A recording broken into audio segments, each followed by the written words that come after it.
నమస్తే, welcome to I news. మీ సోనియా. అమెరికాలో కలకలం రేపుతున్న ఒక భారీ అంతర్జాతీయ గూఢచర్య ముఠా గుట్టును యుఎస్ ఇంటెలిజెన్స్ ఏజెన్సీ రట్టు చేసింది. కాలిఫోర్నియాకు చెందిన టెక్ దిగ్గజం 63 జంషీద్ గమేని ఇరాన్ కోసం గూఢచర్యం చేస్తున్నాడనే ఆరోపణలపై అమెరికన్ ఇంటెలిజెన్స్ అధికారులు అరెస్ట్ చేశారు.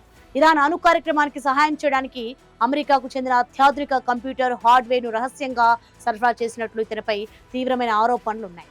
పోలీసులు జంషీద్ ను అతని ఇంట్లోనే అదుపులోకి తీసుకోగా ఆ అరెస్ట్ కు సంబంధించిన విజువల్స్ ఇప్పుడు సోషల్ మీడియాలో విపరీతంగా వైరల్ అవుతున్నాయి.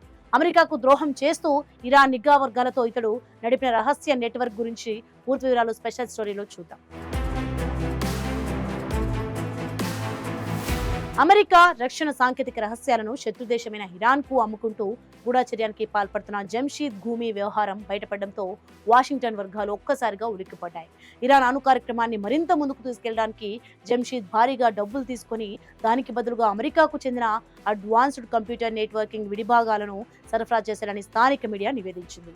Loss Angeles top federal prosecutor Bill Essayli ఈ వ్యవహారంపై స్పందిస్తూ జంషీద్ అమెరికా దేశ సార్వభౌమత్వంతో ఆడుకుంటూ నమ్మక ద్రోహానికి పాల్పడ్డాడని తీవ్రంగా మండిపడ్డారు. అమెరికా నిఘా సంస్థల దర్యాప్తులో జంషీద్ ఇరాన్ కు సీక్రెట్ హార్డ్వేర్ ఎలా సరఫరా చేశాడనే సంచలన విషయాలు వెలుగులోకి వచ్చాయి. గత 10 సంవత్సరాలుగా జంషీద్ చాలా పక్క వ్యూహంతో ఇరాన్ కు కంప్యూటర్ హార్డ్వేర్ ను అందిస్తున్నాడు. ఇప్పటివరకు అతను దాదాపు 250 టన్నుల కంటే ఎక్కువ బరువైన అమెరికన్ హార్డ్వేర్ ను అత్యంత రహస్యంగా టెహ్రాన్ కు తరలించినట్లు ఇన్వెస్టిగేషన్ ఏజెన్సీలు గుర్తించాయి. దీనికోసం జంషీద్ మొదట ఈబే, పేపాల్ ల సహాయంతో ఆ హార్డ్వేర్ విడిభాగాలను లీగల్ గా కొనుగోలు చేసేవాడు. ఆ తర్వాత వాటిని కొన్ని రోజుల పాటు తన సొంత కంపెనీలోనే వాడుతున్నట్లు నటించి ఆపై ఎవరికీ అనుమానం రాకుండా ఇరాన్ ఇంటెలిజెన్స్ నెట్వర్క్ ను చేరవేసేవాడు.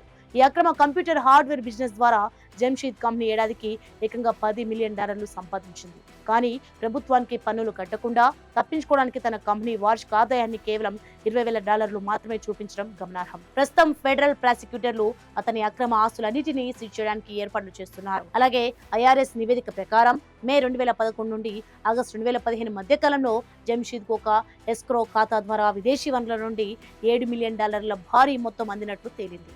ఇక ఈ డబ్బును ఇరాన్ ప్రభుత్వమే అతనికి పంపిందని స్పష్టమైన ఆధారాలు లభించాయి. నిజానికి ఇటీవల కాలంలో కాలిఫోర్నియా నగరం అంతర్జాతీయ గూఢచర్యానికి ఒక పెద్ద అడ్డాగా మారిపోయిందనే ఆందోళనలు వ్యక్తమవుతున్నాయి. ఎందుకంటే గత కొన్ని నెలలుగా ఇక్కడ నుండి ఎంతో మంది కీలక వ్యక్తులు స్పై ఆరోపణలపై అరెస్ట్ అయ్యారు. గత నెలలోనే ఈ నగరం మాజీ మేయర్ ఎలిన్ వాంగ్ ను చైనా కోసం గూఢచర్యం చేస్తున్నారనే ఆరోపణలపై అరెస్ట్ చేశారు. అలాగే ఏప్రిల్ 2026లో లాస్ ఏంజల్స్ ఎయిర్పోర్ట్ వేదికగా 44 ఏళ్ల షమీమ్ మాఫీని ఇరాన్ కోసం గూఢచర్యం, ఆయుధాల స్మగ్లింగ్ కు పాల్పడుతున్నాడనే ఆరోపణలతో అదుపులోకి తీసుకున్నారు. అంతకుముందు జూలై 2025లో మహమ్మద్ ఒస్తోవారి అనే ఇంజనీర్ ను కూడా ఇరాన్ పై ఉన్న అంతర్జాతీయ ఆంక్షలను ఉల్లంఘిస్తూ అమెరికన్ ఎలక్ట్రానిక్ పరికరాలను దొంగచాటుగా తరలిస్తున్నందుకు అరెస్ట్ చేశారు. వరుసగా బయటపడుతున్న ఈ ఇరాన్ స్పై నెట్వర్క్స్ అమెరికా అంతర్గత భద్రతను ఏ రేంజ్ లో ప్రమాదంలోకి నెట్టుతున్నాయో అర్థం చేసుకోవచ్చు.